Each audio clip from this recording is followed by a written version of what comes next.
I want to talk about two things that have been bewildering me. The first one is the word digital. I've heard of this word very long ago. However, I didn't quite understand it. Richard Feynman said that there is a difference between knowing the name of a thing and knowing the actual essence underneath. Likewise, for me, I actually know the word quite clearly. When I was 19 years old, I bought DSLR, the digital single lens reflex. I knew that the D in DSLR stands for digital. However, I didn't really quite understand why would a camera have something to do with the word digital. And meanwhile, I was also fully aware of a mall in Petaling Jaya called Digital Mall. I remember the name of the mall dearly. However, I also didn't understand why would the mall be called digital. Of course, lots of people say it because that particular mall sells electronics. But why would electronics have something to do with the word digital? Until quite recently, only I realized, the word digital comes from the word digit, and digit is almost synonymous with numbers. That was quite an epiphany for me. Because for a normal person, what does numbers or digit mean? It means something we use in accounting, business, your bank account, your monthly salary, or mathematics. Why would technology such as computers, smartphones, cameras have something to do with digits? That is something that bewilders me a lot. And then the second thing is I realize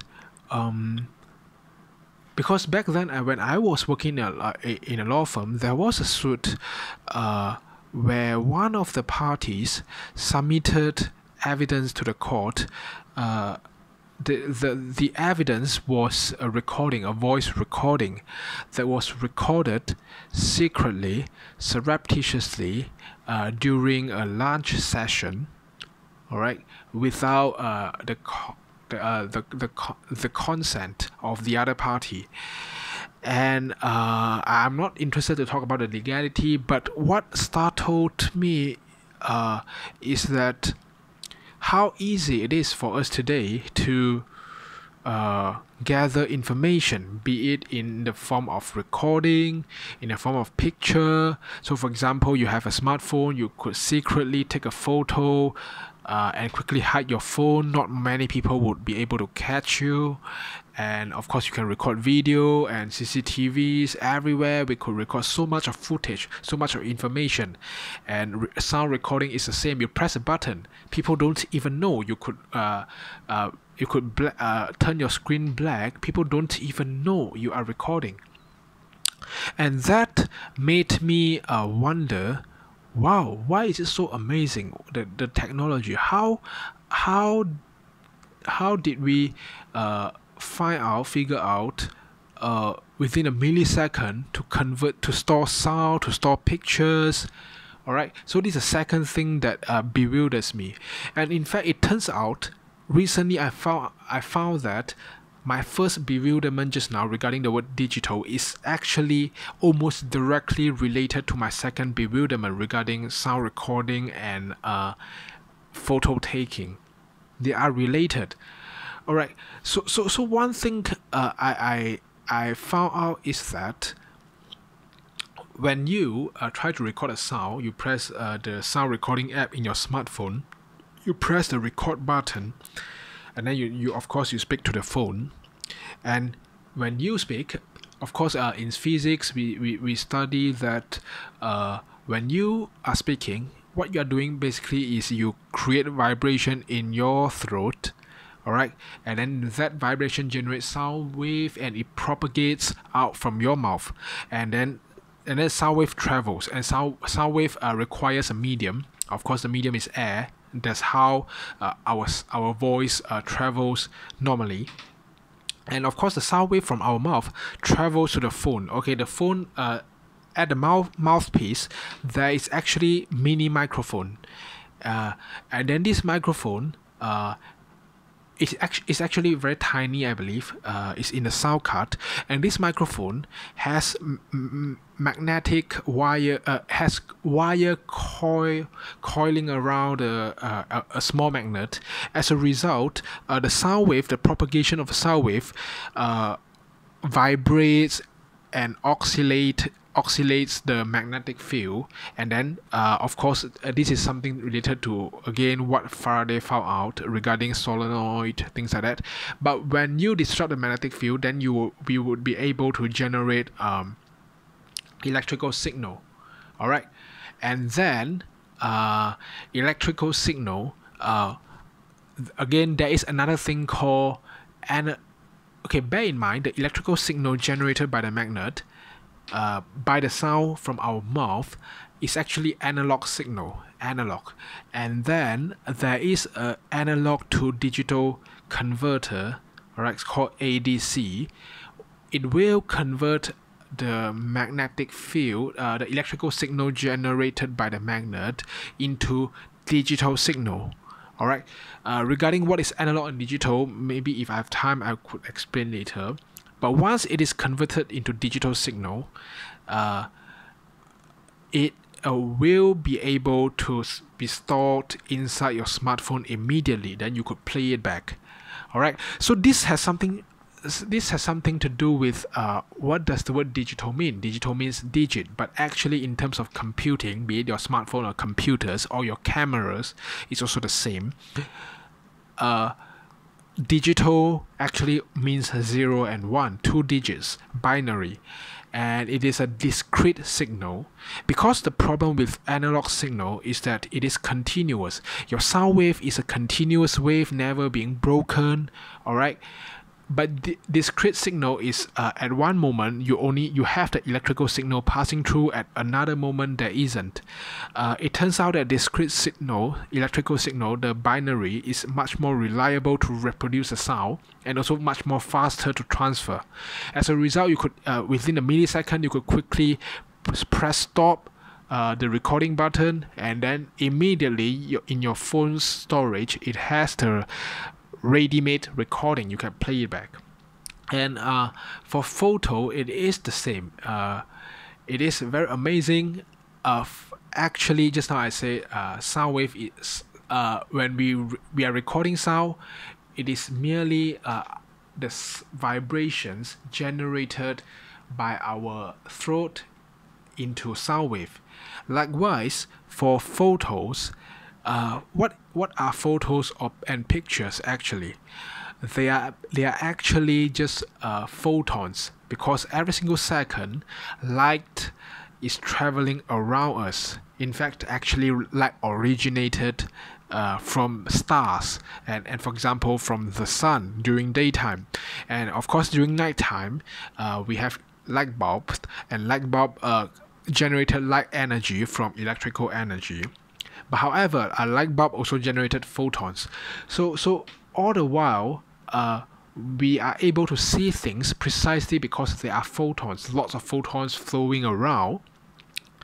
And now, the moment photons travel into your phone's camera or your DSLR, and then there is a thing called charge coupled device, CCD, or there's another thing called CMOS. I don't really understand, it's very complex, but the photons travel into CCD, charge coupled device, and then it will be, I think it, because this CCD is made up of semiconductors, so this CCD will be able to convert the photons that travel into it.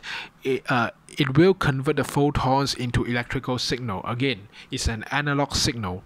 And then you have the ADC, again, analog to digital converter, to convert the analog signal, the signal of the photons, into discrete digital signal, 0 and 1. and this 0 and 1 is very easily being processed by the central processing unit, CPU, inside your smartphone and your computers. That's why the moment you press a button to take a photo, the light quickly travel into your camera. Within a millisecond, it generated analog signal, converted to digital signal, and being stored in your CPU. And then now you can quickly enjoy in your gallery. You look at the photos that you have taken. So these are the marvelous thing about digitalization. People, especially the physicists, engineers and inventors, they figured out that you could convert photons and sound waves very quickly into digital form, and once it is converted into digital form, things become so convenient. Because ultimately, why do your smartphones and computers work so well? Because they have a central processing units, and central processing units are very great, fast, reliable in processing binary and digital signals. So this is the magic. Because of course back then people invented central processing unit. I'm talking about 1950, about 70 years ago. People invented CPU. At the beginning, it was merely for mathematical calculation. Only later, new inventors, new engineers figure out how do you digitalize photos and sound, and therefore why today our computers and phones become so powerful. Aside from mathematical calculations, we could use phones and computers to take photos, recording sound, playing video games, things like that. So digitalization is this fourth industrial revolution about making things into numbers. It's great. It's marvelous. But one thing I learned from this entire digitalization movement is not only how amazing your smartphones are, but one thing I learned is I realized actually the universe is basically just made up of information. Because just now I said light is basically photons, and voice is basically just sound wave. Don't you find it astounding?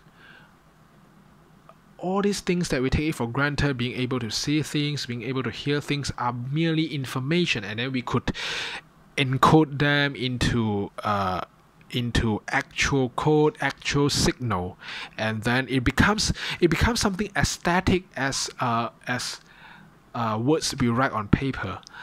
That really astounds me, and also it seems to be confirming that the world and life and the universe is a simulation. Because if you have played video games before, you will realize that video games are just codes, a series of codes. Your characters could move around because someone has written a code before. When you press this button, it will move to the right, and so on. So I feel astounded how great how everything in our life is actually just information. And of course, this digitalization movement, will we stop here? Definitely not. We are already currently digitalizing money, cryptocurrency. Of course, we could take it to the limits and see what else we could digitalize. The holy grail, of course, is intending to digitalize everything, including digitalizing food, very ridiculous, digitalizing maybe pregnancy. All right, because at the end, right, why do we have to eat food?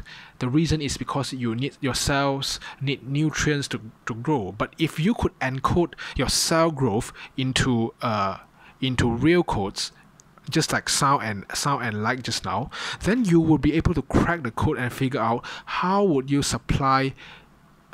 alter the source code of the cell so that it is being nourished.